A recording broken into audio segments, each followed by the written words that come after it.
এটি অনেক বছর আগের কথা। চারদিকে ক্ষেত আর পাহাড় ঘেরা এক ছোট গ্রামে 3 বন্ধু বাস করত। তাদের বন্ধুত্বের উদাহরণ পুরো এলাকায় দেওয়া হতো। লোকেরা বলতো, গ্রামে কোথাও যদি নুরুদ্দিনকে দেখা যায়, তবে একটু দূরে ভোলু আর হামজাকেও নিশ্চয়ই দেখা যাবে। কারণ এই 3 বন্ধু প্রায় সবসময় একসাথেই থাকত। জীবন আলাদা ছিল, কাজ আলাদা ছিল, কিন্তু বন্ধুত্বের সুতো ছিল একটাই, মজবুত, অটুট আর নিখাত। গ্রামে যখনই কোনো মেলা বসত, 3 জন একসাথে যেত। কারো বাড়িতে কোনো খুশির অনুষ্ঠান হলে 3 জন মিলেই কাজ করত। কিন্তু তাদের একটুও ধারণা ছিল না যে একদিন এমন এক ঘটনা ঘটতে চলেছে যা তাদের বন্ধুত্বের সবচেয়ে বড় পরীক্ষা নেবে। এমন এক ঘটনা যা মনে করে তারা সারা জীবন আল্লাহর শুকরিয়া আদায় করবে। আর ওই ঘটনাটি শুরু হয়েছিল এক বৃষ্টির সন্ধ্যা থেকে। সময়ের চাকা ধীরে ধীরে ঘুরতে থাকলো।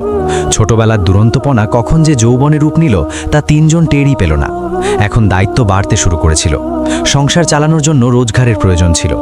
গ্রামটি ছোট, কাজ কম, ক্ষেতগুলো এত ছোট যে কোনো মতে সংসারের খরচ মিটত। এক সন্ধ্যায় 3 বন্ধু গ্রামের পুরনো বটগাছের নিচে বসেছিল। নুরুদ্দিন একটা দীর্ঘশ্বাস ফেলে বলল, দোস্ত, এখানে থেকে কি হবে? শুনেছি কাছের শহর চৌধুরীপুরে কাজের অভাব নেই। ভোলুর সাথে সাথে সায় দিল, আর আমরা 3 জন যদি একসাথে যাই তাহলে বিপদও সহজ হয়ে যাবে। হামজা কিছুক্ষণ চুপ থেকে তারপর বলল, ঠিক আছে দোস্ত, চলো যাই। ব্যাস, সেই রাতেই 3 জন সিদ্ধান্ত নিয়ে ফেলল। পরদিন সকালে যখন এই খবর গ্রামে ছড়ালো, তখন অনেকেই বোঝাতে এলো বিদেশের জীবন সহজ নয়। কিন্তু 3 বন্ধুর সিদ্ধান্ত ছিল অটল। কয়েকদিন পর এক ভোরে সূর্য ওঠার আগেই তারা 3 জন নিজেদের ছোট ছোট বোঝকা নিয়ে গ্রাম থেকে বেরিয়ে পড়ল। কয়েক ঘন্টার যাত্রার পর তারা চৌধুরীপুরে পৌঁছালো। শহরের জাঁকজমক দেখে 3 জনই হতবাক হয়ে গেল। উঁচু দোকান, কোলাহলপূর্ণ গলি আর চারদিকে মানুষের হইচই। কিন্তু এবার শুরু হলো আসল চ্যালেঞ্জ, কাজ খোঁজা। নুরুদ্দিন ছিল সততার মূর্ত প্রতীক। এক ব্যবসায়ীর কাছে সে কাজ পেল। কয়েক মাসের মধ্যেই সে ব্যবসায়ীর মন জয় করে নিল। এমনকি ব্যবসায়ীর দোকানের সব হিসাব নিকাশও তাকে দিয়েই করাতে লাগলো। ভোলু শহরের একটি সরাইখানায় কাজ পেল। দূর দূরান্ত থেকে আসা মুসাফিররা সেখানে থাকত। ভোলুর কাজ ছিল খাবার পরিবেশন করা, ঘর পরিষ্কার করা আর মুসাফিরদের সেবা করা। তার হাসি খুশি স্বভাব সবার মন জয় করে নিত। যাওয়ার সময় প্রতিটি মুসাফির তাকে দোয়া করে যেত। হামজা শহরের বাইরে এক জমিদারের খেতে কাজ পেল। সকাল থেকে সন্ধ্যা পর্যন্ত সে ঘাম ঝরাতো। রোদ হোক বা বৃষ্টি, কখনো কাজ ফাঁকি দিত না। জমিদার তার পরিশ্রমে এত খুশি হলেন যে খুব দ্রুত তাকে ক্ষেতের বড় দায়িত্ব বুঝিয়ে দিলেন। যদিও 3 বন্ধু একই শহরে ছিল, কিন্তু কাজের কারণে তারা আলাদা থাকত। একসাথে বসা কমে গিয়েছিল, তবে যখনই দেখা হতো পুরনো দিনের কথা উঠে আসত। গ্রামের স্মৃতিতে হারিয়ে যেত তারা। এভাবেই দেখতে দেখতে পুরো একটা বছর কেটে গেল। একদিন নুরুদ্দিন তার 2 বন্ধুকে ডেকে বলল, ভাই সব, এবার আমাদের গ্রামে ফিরে যাওয়া উচিত। পরিবারের লোকেরাও আমাদের জন্য অপেক্ষা করছে। ভোলু বলল, হ্যাঁ দোস্ত, আর এখন আমাদের কাছে এত রোজগারও আছে যে পরিবারের লোকদের সাহায্য করতে পারবো। হামজাও মাথা নাড়ল, একদম ঠিক বলেছ, তাহলে আর দেরি কিসের? পরদিন সকালে সূর্য ওঠার আগেই চৌধুরীপুরের গলিতে কোলাহল শুরু হয়ে গিয়েছিল। দোকানের সামনে ঝাড়ু দেওয়া হচ্ছিল, দূর থেকে গরুর গাড়ির ক্যাচ ক্যাচ শব্দ শোনা যাচ্ছিল। এমন এক সকালেই নুরুদ্দিন, ভোলু আর হামজাও নিজেদের আস্তানা থেকে শহরের বাইরে পুরনো বটগাছের নিচে দেখা করার কথা। এই জায়গাটি তারা গতরাতে ঠিক করেছিল যে সেখান থেকেই 3 জন মিলে গ্রামের উদ্দেশ্যে যাত্রা শুরু করবে। সবার আগে নুরুদ্দিন পৌঁছালো। কাঁধে ছিল মজবুত কাপড়ের বোঝকা, যাতে ছিল সারা বছরের রোজগার, কিছু কাপড় আর পরিবারের জন্য কেনা ছোটখাটো জিনিসপত্র। কিছুক্ষণ পর ভোলুও চলে এলো, হাতে একটা লম্বা লাঠি আর কাঁধে ঝোলা ঝোলানো। এসেই হেসে হেসে বলল, নুরুদ্দিন ভাই, এখন তো মনটা শুধু গ্রামের গলিতেই উড়ে বেড়াচ্ছে। ভাবছি মা যখন আমাকে দেখবে তখন কত খুশি হবে। নুরুদ্দিন হেসে বলল, হ্যাঁ ভোলু, একটা বছর অনেক লম্বা সময়। পরিবারের লোকেরাও নিশ্চয়ই আমাদের জন্য চিন্তায় ছিল। এমন সময় হামজাও দ্রুত পায়ে সেখানে পৌঁছে গেল। সেই পুরনো পরিশ্রমী হাঁটা, সেই অটল সংকল্প। এসেই দুজনকে জড়িয়ে ধরে বলল, চলো ভাই সব, দেরি করো না। যত তাড়াতাড়ি বেরোবো তত তাড়াতাড়ি নিজেদের গ্রামে পৌঁছাবো। 3 জনই একবার পেছন ফিরে চৌধুরীপুরের দিকে তাকালো। এটাই সেই শহর যেখানে তারা পুরো একটা বছর পরিশ্রম করেছিল, অনেক কিছু শিখেছিল, নিজেদের ভাগ্য বদলানোর চেষ্টা করেছিল। কিন্তু এখন মনে শুধু একটাই আকাঙ্ক্ষা, নিজেদের গ্রামের মাটিতে পা রাখার। শহর থেকে বের হতেই রাস্তা ধীরে ধীরে নির্জন হতে লাগলো। পাকা রাস্তা শেষ হয়ে কাঁচা রাস্তা শুরু হলো, যা ক্ষেত আর ছোট ছোট টিলার মাঝখান দিয়ে যেত। চলতে চলতে 3 বন্ধু নিজেদের গত বছরের কথা বলতে লাগলো। ভোলু হাসতে হাসতে সরাইখানার গল্প শোনাতে লাগলো। একবার এক মুসাফির রাতে ভূত দেখে এত চিৎকার করেছিল যে পুরো সরাইখানার লোক জেগে গিয়েছিল, আর শেষে জানা গেল সেটা তো শুধু একটা বিড়াল ছিল। তিনজনের হাসিতে নির্জন জায়গা গম গম করে উঠল। নুরুদ্দিনও গুদামের বেশ কয়েকটি ঘটনা শোনালো, কিভাবে ব্যবসায়ী প্রথমে তাকে বিশ্বাস করত না, কিন্তু ধীরে ধীরে তার সততা দেখে দোকানের পুরো হিসাব নিকাশ তার হাতে ছেড়ে দিল। হামজাও হাসি মুখে বলল, আমি যদি আরও কিছুদিন থাকতাম, জমিদার হয়তো ক্ষেতের পুরো দায়িত্বই আমাকে দিয়ে দিত। চলতে চলতে কখনো হাসত, কখনো গ্রামের স্মৃতিতে হারিয়ে যেত। তাদের মনে পড়ছিল ছোটবেলায় এই রাস্তাতেই মেলায় যেত, আর ফেরার পথে ক্লান্ত হয়েও গাইতে গাইতে বাড়ি ফিরত। ধীরে ধীরে দুপুর হতে লাগলো। নুরুদ্দিন আকাশের দিকে তাকালো আর একটু চিন্তিত হয়ে বলল, আমার মনে হচ্ছে আবহাওয়া বদলাতে চলেছে। সত্যি আকাশে কালো মেঘ জমতে শুরু করেছিল, বাতাস আগের চেয়ে জোরে বইছিল, আর গাছের ডালগুলো জোরে জোরে দুলছিল। ভোলু ঠাট্টা করে বলল, আরে ভাই, বৃষ্টির দিনে তো মেঘ আসতেই থাকে, একটু পানি পড়লেও কী বা এমন হবে। কিন্তু হামজারও কেমন যেন একটা অদ্ভুত লাগছিল। সে দূরের পাহাড়গুলোর দিকে তাকিয়ে বলল, না ভোলু, এটা সামান্য বৃষ্টি মনে হচ্ছে না, বাতাসও বেশ জোরে বইছে। তিনজনেই হাঁটার গতি বাড়িয়ে দিল। তারা চাইছিল দ্রুত পাহাড়ি রাস্তা পার হয়ে খোলা মাঠে পৌঁছে যেতে, কিন্তু যতই এগোতে থাকলো আবহাওয়া ততই খারাপ হতে লাগলো। কিছুক্ষণের মধ্যেই আকাশ পুরোপুরি কালো মেঘে ঢেকে গেল। দিন হওয়া সত্ত্বেও অন্ধকার নেমে এলো। হঠাৎ দমকা হাওয়া এলো, আর তার সাথেই আকাশে বিকট শব্দে বাজ পড়ল। ভুলু একটু ঘাবড়ে গিয়ে বলল, মনে হচ্ছে তাড়াতাড়ি চলতে হবে। নুরুদ্দিন গম্ভীর গলায় বলল, হ্যাঁ, আর সাবধানেও থাকতে হবে। এই এলাকায় বৃষ্টির সময় পাহাড় থেকে পানির ঢলও নামে। তিনজন এবার দ্রুত এগোতে লাগলো। বাতাস আরও জোরে বইছিল, আর আকাশে মেঘের গর্জন বারবার চমকাচ্ছিল। তাদের একটুও ধারণা ছিল না যে আগামী কয়েক মুহূর্তের মধ্যে প্রকৃতির এমন এক ভয়ঙ্কর রূপ সামনে আসতে চলেছে যা তাদের জীবনের সবচেয়ে বড় পরীক্ষা হয়ে দাঁড়াবে। কিছুক্ষণ আগে যে রাস্তা শান্ত ও সাধারণ মনে হচ্ছিল, এখন সেই রাস্তাই হঠাৎ বিপজ্জনক মনে হতে লাগলো। তিন বন্ধুই বুঝতে পেরেছিল যে আবহাওয়া সত্যিই খারাপ হয়ে গেছে। তারা হাঁটার গতি আরও বাড়িয়ে দিল, কিন্তু প্রকৃতি যেন তাদের চেয়েও দ্রুত ছুটছিল। কয়েক মুহূর্ত পরই আকাশ থেকে বড় বড় ফোঁটায় বৃষ্টি পড়তে শুরু করলো। প্রথমে হালকা বৃষ্টি শুরু হলো, কিন্তু দেখতে দেখতে তা মুষলধারে বৃষ্টিতে পরিণত হলো। এত জোরে পানি পড়তে লাগলো যে কয়েক মিনিটের মধ্যেই রাস্তা কাদায় ভরে গেল। হামজা সবার আগে হাঁটছিল, রাস্তা মনোযোগ দিয়ে দেখে সাবধানে পা ফেলছিল। হঠাৎ দূরের পাহাড়ের দিক থেকে একটা অদ্ভুত শব্দ শোনা গেল। সেটা কোনো সাধারণ বৃষ্টির শব্দ ছিল না, সেটা ছিল প্রবল বেগে ছুটে আসা পানির শব্দ। হামজা হঠাৎ থেমে গেল। সে মনোযোগ দিয়ে শুনল, আর তারপর ঘাবড়ে গিয়ে বলল, নুরুদ্দিন ভাই, পাহাড় থেকে পানির ঢল নামছে। নুরুদ্দিনের চেহারা সাথে সাথে গম্ভীর হয়ে গেল। সে জোরে চিৎকার করে বলল, দৌড়াও, জলদি দৌড়াও। তিন বন্ধু সর্বশক্তি দিয়ে সামনের দিকে দৌড়াতে লাগলো।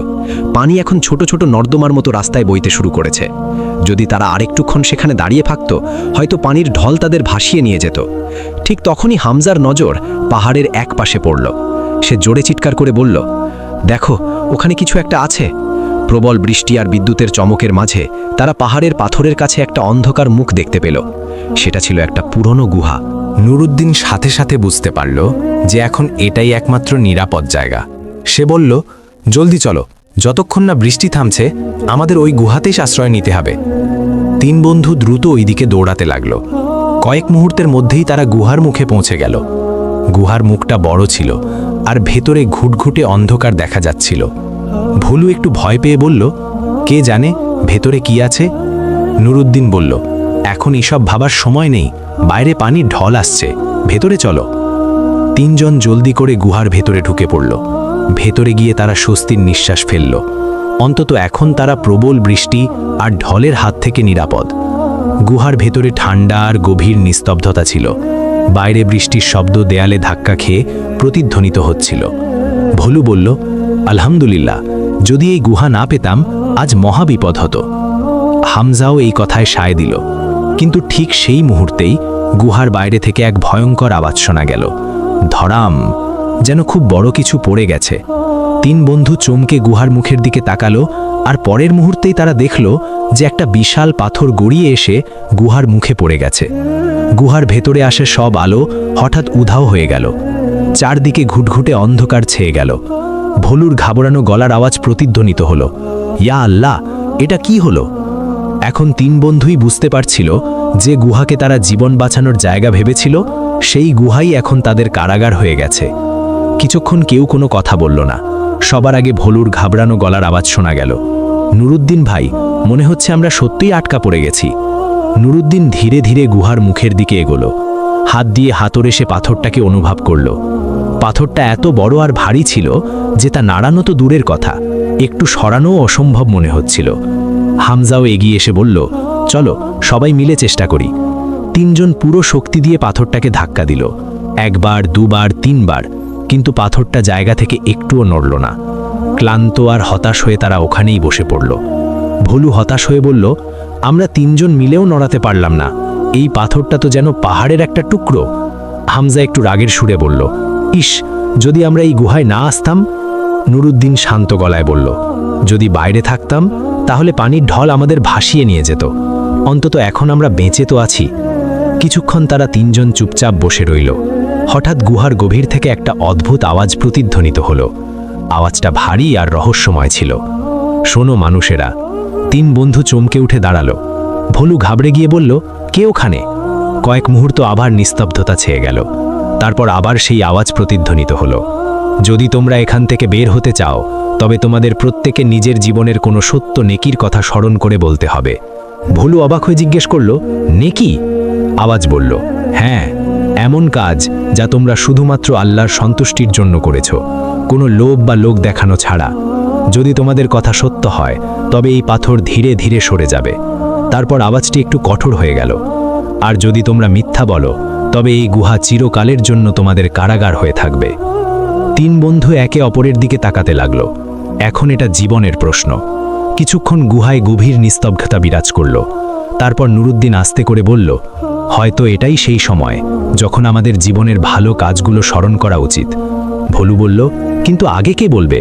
নুরুদ্দিন শান্ত গলায় বলল, যদি তোমরা দুজন চাও তবে আগে আমি আমার কথা বলি। হামজা বলল, হ্যাঁ নুরুদ্দিন ভাই, আপনিই শুরু করুন। নুরুদ্দিন কয়েক মুহূর্ত চুপ রইল, যেন সে তার পুরনো পাতা উল্টাচ্ছে। তারপর সে ধীরে ধীরে বলতে শুরু করল, এটা সেই সময়ের কথা যখন আমার আব্বা আর আম্মা খুব বৃদ্ধ হয়ে গিয়েছিলেন। ক্ষেত ছোট ছিল, এত ফসল হতো না যে সংসার আরামে চলতে পারে। অনেকবার তো এমনও হয়েছে যে দুবেলার খাবার জোগানো কঠিন হয়ে যেত। ওই দিনগুলোতে পুরো এলাকায় খরা চলছিল, অনেক ঘরে শস্য পর্যন্ত অবশিষ্ট ছিল না। আমাদের ঘরের অবস্থাও খুব খারাপ ছিল। অনেক দিন আমরা সবাই আতপেটা খেয়ে কাটিয়েছি। সে একটু থেমে বলল, এক রাতের কথা, ঘরে শুধু সামান্য একটু দুধ ছিল। আমি খুব চিন্তায় ছিলাম যে এটা কাকে দেব। ঠিক তখনই আমি দেখলাম যে আমার বৃদ্ধ আব্বা আর আম্মাও দুদিন ধরে ঠিকমতো কিছু খেতে পাননি। তারা দুজন এতই দুর্বল হয়ে পড়েছিলেন যে ঠিকমতো হাঁটতেও পারছিলেন না। নুরুদ্দিনের গলায় কষ্ট ফুটে উঠল। আমি অনেকক্ষণ ধরে ভাবতে থাকলাম। তারপর আমি অনুভব করলাম যে হাতগুলো আমাকে লালন পালন করেছে, যে চোখগুলো আমার দিকে স্নেহের দৃষ্টিতে তাকিয়েছে, সবচেয়ে আগে তাদেরই হক।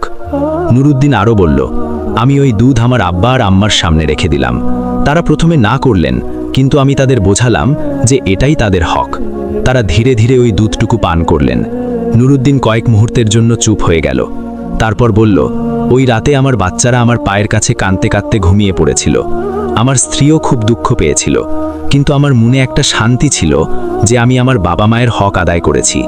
গুহার ভেতরে কয়েক মুহূর্তের জন্য নিস্তব্ধতা ছেয়ে গেল, যেন পুরো গুহাও তার কথা শুনে ভাবনায় পড়ে গেছে। ঠিক তখনই হঠাৎ গুহার বাইরে থেকে হালকা খসখস শব্দ এলো। ভোলু ঘাবড়ে গিয়ে বলল, নুরুদ্দিন ভাই, এটা কিসের আওয়াজ? হামজা সাথে সাথে উঠে গুহার মুখের দিকে এগোলো। অন্ধকারেও সে হালকা একটু আলো দেখতে পাচ্ছিল। সে উত্তেজিত হয়ে বলল, নুরুদ্দিন ভাই, দেখো, পাথরের অপরের দিকে একটা ছোট ফুটো তৈরি হয়ে গেছে, আলো ভেতরে আসছে। ভোলুর গলার আওয়াজ খুশিতে ভরে উঠল। মনে হচ্ছে ওই রহস্যময় আওয়াজ সত্যি বলেছিল। ঠিক সেই মুহূর্তেই গুহার ভেতরে আবার ওই ভারী আওয়াজ প্রতিধ্বনিত হলো, প্রথম নেকি সত্য ছিল, এবার এগিয়ে যাও। এখন নুরুদ্দিন আর হামজা দুজনেরই নজর ভোলুর ওপর স্থির হলো। ভোলু কিছুক্ষণ ভাবতে লাগলো। তারপর সে একটা দীর্ঘশ্বাস ফেলে বলল, হয়তো আমারও একটা ঘটনা মনে পড়ছে। গুহার ভেতরে আবার সেই গভীর নিস্তব্ধতা ছেয়ে গেল, আর সবার নজর ভোলুর উপর স্থির হলো, কারণ এখন তার গল্পই নির্ধারণ করবে যে পাথরটা আরও কতটা সরবে। কয়েক মুহূর্ত পর ভোলু ধীরে ধীরে বলতে শুরু করলো, এটা সেই সময়ের কথা যখন আমি চৌধুরীপুরের সরাইখানায় কাজ করতাম। সেখানে প্রতিদিন দূর দূরান্ত থেকে মুসাফিররা এসে থাকত। কেউ ব্যবসায়ী, কেউ বয়স্ক মানুষ, আবার কেউ এমন পথিক যার গন্তব্য ছিল কিন্তু সাথে কেউ ছিল না। আমার কাজ ছিল ঘর পরিষ্কার করা, খাবার পরিবেশন করা আর রাতে তাদের প্রয়োজনের খেয়াল রাখা। অনেক সময় কাজ খুব কঠিন হয়ে যেত, কিন্তু আমি চেষ্টা করতাম যাতে কোনো মুসাফির সরাইখানা থেকে অসন্তুষ্ট হয়ে না যায়। নুরুদ্দিন আর হামজা মনোযোগ দিয়ে শুনছিল। ভোলু একটু থেমে বলল, এক রাতে খুব তীব্র ঠান্ডা বাতাস বইছিল। ওই দিন সরাইখানায় বেশি লোক ছিল না, রাত অনেক হয়ে গিয়েছিল আর আমি ঘুমানোর প্রস্তুতি নিচ্ছিলাম। ঠিক তখনই সরাইখানার দরজায় হালকা টোকা পড়ল। ভোলু বলল, আমি দরজা খুলে দেখলাম বাইরে এক বৃদ্ধ মানুষ দাঁড়িয়ে আছেন। তার কাপড় ছেঁড়া ফাড়া ছিল আর তিনি ঠান্ডায় কাঁপছিলেন। তার সাথে একটা ছোট বাচ্চাও ছিল, হয়তো তার নাতি। হামজা আস্তে করে বলল, তারপর তুমি কি করলে? ভোলু বলল, আমি তাদের জিজ্ঞেস করলাম যে তারা কারা আর এত রাতে কোথা থেকে আসছেন। বৃদ্ধ মানুষটি জানালেন যে তারা পাশের গ্রাম থেকে এসেছেন, সেখানে খরা চলছিল। খাবারের খোঁজে শহরে এসেছিলেন, কিন্তু সারাদিন ঘুরেও কিছু পাননি। ভোলুর গলার আওয়াজ একটু নিচু হয়ে গেল। ওই সময় সরাইখানার মালিক কড়া নির্দেশ দিয়েছিলেন যে যদি টাকা ছাড়া কাউকে খাবার দেওয়া যায় তবে হয়তো আমার চাকরি চলে যেত। নুরুদ্দিন আস্তে করে জিজ্ঞেস করল, তারপর তুমি কি করলে? ভোলু হালকা হাসির সাথে বলল, আমি কিছুক্ষণ ভাবতে থাকলাম। তারপর আমার মন বলল, যদি আমি এদের এভাবেই ফিরিয়ে দিই তবে এই বৃদ্ধ আর এই বাচ্চাটা সারা রাত ঠান্ডা আর ক্ষুধায় কষ্ট পাবে। আমি রান্নাঘরে গিয়ে আমার ভাগের খাবার বের করলাম আর তাদের খাওয়ালাম। তাদের সারা রাত সরাইখানায় থাকতে দিলাম। ভোলু আস্তে করে বলল, সকালে যখন সরাইখানার মালিক এটা জানতে পারল তখন সে আমাকে বকাবকিও করল আর অর্ধেক দিনের মজুরিও কেটে নিল। তারপর ভোলুর চোখে একটা চমক এলো। কিন্তু যখন আমি ওই বৃদ্ধ আর বাচ্চাটাকে তৃপ্তি করে খাবার খেতে দেখলাম, ওই মুহূর্তে আমার মনে একটা অদ্ভুত শান্তি ছিল, যা আজও আমার মনে আছে। গুহায় আবার কয়েক মুহূর্তের নিস্তব্ধতা ছেয়ে গেল। ঠিক তখনই হঠাৎ একটা গুড়গুড় আওয়াজ প্রতিধ্বনিত হলো। তিনজন চমকে গুহার মুখের দিকে তাকালো। পাথরটা আবার একটু সরে গেল। আগের চেয়ে বেশি আলো গুহার ভেতরে চলে এলো। গুহার ভেতরে আবার সেই রহস্যময় আওয়াজ প্রতিধ্বনিত হলো, দ্বিতীয় নেকিও সত্য ছিল।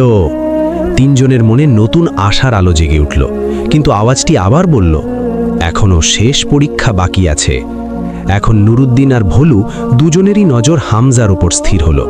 হামজা কিছুক্ষণ চুপ রইল, তারপর সে আস্তে করে বলল, হয়তো আমার জীবনেও এমন একটা ঘটনা ঘটেছিল যা আমি আজ পর্যন্ত কাউকে বলিনি। গুহায় আবার গভীর নিস্তব্ধতা ছড়িয়ে পড়ল, কারণ এখন হামজার গল্পই নির্ধারণ করবে যে পাথরটা পুরোপুরি সরবে কিনা। হামজা কিছুক্ষণ চুপচাপ বসে রইল। তার চেহারায় গাম্ভীর্য ছিল, যেন সে তার জীবনের কোনো পুরনো অধ্যায় স্মরণ করছে। তারপর সে ধীরে ধীরে বলতে শুরু করলো, এটা সেই বছরের কথা যখন আমি চৌধুরীপুরে চৌধুরী সাহেবের খেতে মজুরি করতাম। আমার সাথে আরও অনেক মজুর কাজ করত। সন্ধ্যায় যখন কাজ শেষ হতো তখন চৌধুরী সাহেব আমাদের সবাইকে মজুরি দিতেন আর আমরা যে যার বাড়ি চলে যেতাম। নুরুদ্দিন আর হামজা মনোযোগ দিয়ে শুনছিল। হামজা বলল, একদিন কাজ শেষ হওয়ার পর এক মজুর তাড়াহুড়ো করে চলে যায় আর নিজের মজুরি নিতে ভুলে যায়।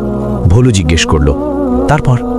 হামজা বলল, আমি তাকে খোঁজার অনেক চেষ্টা করেছিলাম, কিন্তু তাকে কোথাও পাওয়া গেল না। আমি ভাবলাম যে যখনই সে ফিরে আসবে আমি তার মজুরি তাকে দিয়ে দেব, তাই আমি ওই টাকাটা আলাদা করে রেখে দিলাম। হামজা একটু থেমে বলল, কিছুদিন পর আমি ওই টাকা দিয়েই একটা ছাগল কিনে নিলাম। আমার ইচ্ছা ছিল যে যদি ওই মজুর কখনো ফেরে তবে আমি তাকে তার মজুরি ফেরত দিয়ে দেব। কয়েক মাসের মধ্যে ওই ছাগলটি 2টি বাচ্চা দিল। এখন আমার কাছে 3টি ছাগল হয়ে গেল। নুরুদ্দিন আর ভোলু চুপচাপ শুনছিল। হামজা আরও বলল, তারপর একদিন হঠাৎ সেই মজুর ফিরে এলো। সে জানালো যে তার ঘরে অসুখ দেখা দিয়েছে আর এখন তার টাকার খুব প্রয়োজন। হামজার গলার আওয়াজ একটু নিচু হয়ে গেল। আমি তাকে বললাম যে তোমার মজুরি তো আমার কাছে আছেই, কিন্তু তার চেয়েও বেশি কিছু তোমার আছে। ভোলু অস্থির হয়ে জিজ্ঞেস করল, তারপর তুমি কি করলে? হামজা বলল, আমি তাকে আমার সাথে ক্ষেতের কাছে নিয়ে গেলাম আর ওই 3টি ছাগলই তার হাতে তুলে দিলাম। নুরুদ্দিন অবাক হয়ে জিজ্ঞেস করল, সবগুলো? হামজা শান্তভাবে বলল, হ্যাঁ, কারণ ওই সবই তার মজুরির টাকা দিয়ে কেনা হয়েছিল। যদি আমি তার আমানত থেকে কিছু উপার্জন করে থাকি তবে তার সবটুকুই তারই পাওনা। গুহার ভেতরে কয়েক মুহূর্তের জন্য গভীর নিস্তব্ধতা ছেয়ে গেল, আর তারপর গুড়গুড় একটা জোরালো আওয়াজ প্রতিধ্বনিত হলো। 3 বন্ধু ঘাবড়ে গিয়ে গুহার মুখের দিকে তাকালো। তাদের চোখ কপালে উঠল।